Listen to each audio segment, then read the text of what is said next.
nih Abi soal corona. Sebagian kalangan menyebarkan informasi dan bilang virus corona ini tentara Allah yang sengaja diturunkan untuk menghukum manusia. Gimana Abiku? Menanggapi bencana corona ini, Abi tidak sependapat dengan mereka yang berkata ini adalah siksa Allah. Karena ini melanda dunia mengenai orang-orang baik dan orang-orang yang tidak berdosa. Wah, beberapa komen. Ustaz Abdul Somad berhenti menyampaikan tausiah, anjuran dunia internasional, anjuran pemerintah pusat, anjuran provinsi, kabupaten, kota, sekolah-sekolah, institusi, kampus, kantor dinas, kantor badan, semua. Katanya Ustadz mengatakan bahwa wabah bakteri itu tentara Allah. Saya sampaikan dalam satu tabligh akbar. Itu adalah tentara Allah Subhanahu wa ta'ala. Saya kalau menyampaikan sesuatu, saya baca dulu. Kalau saya menyampaikan sesuatu, saya renungkan, saya fikirkan dulu. Sebelum tausiah, saya berwudu dulu. Salat sunat 2 rakaat, membaca Al-Fatihah kepada Rasulullah SAW, kepada wali-wali Allah, mohon bimbingan kepada Allah Subhanahu wa ta'ala. Yang ku sampaikan ini adalah ayat-ayat-Mu ya Allah. Yang ku sampaikan ini adalah sabda Nabi-Mu ya Allah. Yang ku sampaikan ini adalah fatwa para ulama-Mu, dan yang akan mendengarkan ini hamba-hamba-Mu yang soleh, yang baik-baik. Sampaikan ucapan ini ke hati mereka, sehingga berubah ini menjadi amal soleh. Jangan sampai ada dalam hatiku rasa takut untuk menyampaikan yang benar. Jangan sampai ada lidahku yang terpeleset, yang tersalah keluar dari yang benar. Mohon bimbingan Allah SWT. Jadi setelah saya katakan bahwa itu adalah tentara-tentara Allah, saya tidak menduga bahwa banyak sekali haters yang mengejek, yang membuli. Lalu saya berpikir, apakah saya saja yang mengatakan demikian? Karena sebelumnya saya tidak pernah browsing di internet. Saya cari di internet. Corona, ta'un, wabak, junudullah. Itu keywordnya. Corona, ta'un, wabak, junudullah. Di antara orang-orang besar di dunia ini yang menyampaikan tausiah dan khutbah bahwa itu adalah tentara Allah. 1. Syekh Dr. Muhammad Ratib Nablusi. 2. Syekh Khalid Al-Jundi. 3. Syekh Tariq Hakim.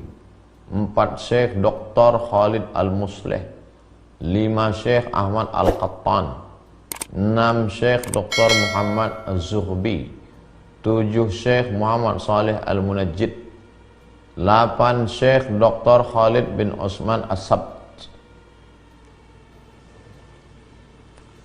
Jadi, andai Anda tidak setuju, karena ustadz Anda, karena kiai Anda, karena ulama Anda tidak mengatakan itu tentara Allah, ini ijtihad. Al-ijtihad la yunqadhu bil ijtihad. Tidak serta-merta lalu mencaci maki, sumpah serapah. Bagi saya mencaci maki tak masalah, tapi amal Anda habis. Habsul lisan, tahan lisan, tahan lidah. Saya kasihan aja, amal habis. Bagi yang seakidah, yang seagama. Tapi bagi yang tidak seagama, lalu Anda mencaci maki, ini bukan ajaran agama Anda. Saya menyampaikan di tengah kaum muslimin. Oh, ini streaming ditonton semua orang. Di awal tadi sudah dikatakan, ya ayyuhalladzina amanu. Hai orang-orang yang percaya kepada Allah dan yang percaya kepada Muhammad sallallahu alaihi wasallam. Kalau kau tak percaya kepada Muhammad sallallahu alaihi wasallam, tak usah kau ikuti ini. Ini hanya untuk orang yang percaya kepada Muhammad sallallahu alaihi wasallam. Kalau kau seagama, berbeda pendapat dengan ustadzmu, dengan tuan gurumu, dengan kiaimu, dengan ajenganmu, maka ini pada tataran ijtihad. Al-awbi'ah wal amrad min jundillah. Gitu kalimatnya. Al-awbi'ah, wabah, wal amrad, penyakit, min jundillah, adalah bagian dari tentara-tentara Allah Subhanahu wa taala. Kalau memang tentara Allah, mengapa kita yang beriman takut? Pernah ditanya oleh Sayyidatuna Aisyah, bertanya, hadisnya ada dalam Sahih Al-Bukhari. Apa ta'un itu? Apa wabah penyakit itu, wahai Rasulullah? Rasulullah SAW menjawab, azabun yab'atsuhumullahu ala man yasha. Azab, wabah itu adalah azab yang dikirimkan Allah ala man yasha, kepada orang-orang yang dia kehendaki. Ada orang-orang yang dikehendaki Allah, ini dia datangkan sebagai azab bagi orang itu. Lalu apa salah kita? Kita tidak pernah buat dosa, tidak pernah buat maksiat, kita tidak pernah mencaci maki, kita sholat, kita puasa, kita zikir, kita ngaji. Kenapa kita takut juga? Wa annallaha ja'alahu rahmatan lil mu'minin. Allah menjadikannya rahmat bagi orang yang beriman. Ada hikmah di balik itu. La ini jitama'atil ummatu, seandainya seluruh manusia ini berkumpul, ada ayyadurruka bisyai'in, untuk membuatkan mudarat, untuk memudaratkanmu, untuk mematikanmu, la yadurruka illa bisyai'in kataballahu alaik. Mereka tidak akan mampu berbuat apa-apa kecuali itu memang sudah takdir yang ditetapkan Allah Subhanahu wa taala. Jadi balik lagi kepada amanu.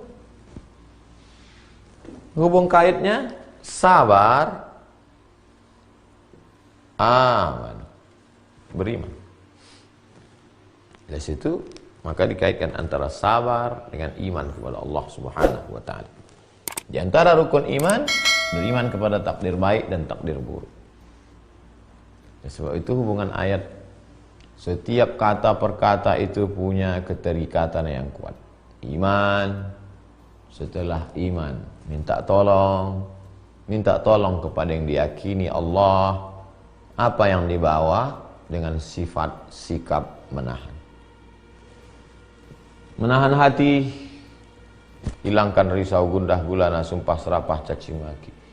Menahan lisan, jangan sampai ada keluar kata-kata yang tidak baik. Sibukkan dengan zikir. Abu Hurairah radhiyallahu anhu sebelum tidur malam dia simpul tali alfa uqdah, 2000 tali dia simpul, 2000 simpul tali. Sebelum tidur malam simpul tali itu 2000. Yusabbihu alfa uqdah. Begitu kata Imam Az-Zahabi dalam kitab Syiar A'lam An-Nubala. 2000 simpul. Subhanallah, subhanallah, subhanallah, subhanallah, subhanallah, subhanallah. 2000 simpul.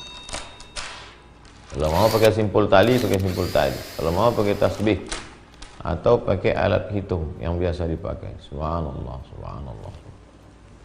Anggota tubuh bisa dengan salat duha, salat tahajud, salat witir, salat sunat, baca Quran, sibukkan diri. Rahmatan lil mu'minin, menjadi rahmat. Ada orang-orang yang dengan diturunkan Allah ini menjadi azab bagi dia. Tapi kita husnuzon kepada Allah, ini justru menjadi rahmat bagi kita. Tapi jangan sampai salah gunakan. Rahmat dulu dibuat untuk liburan, untuk pergi, padahal tujuan ini kan untuk membersihkan, sterilisasi. Jangan sampai terjangkit. Makanya waktunya 2 pekan. Mudah-mudahan selama 2 pekan ini bersih.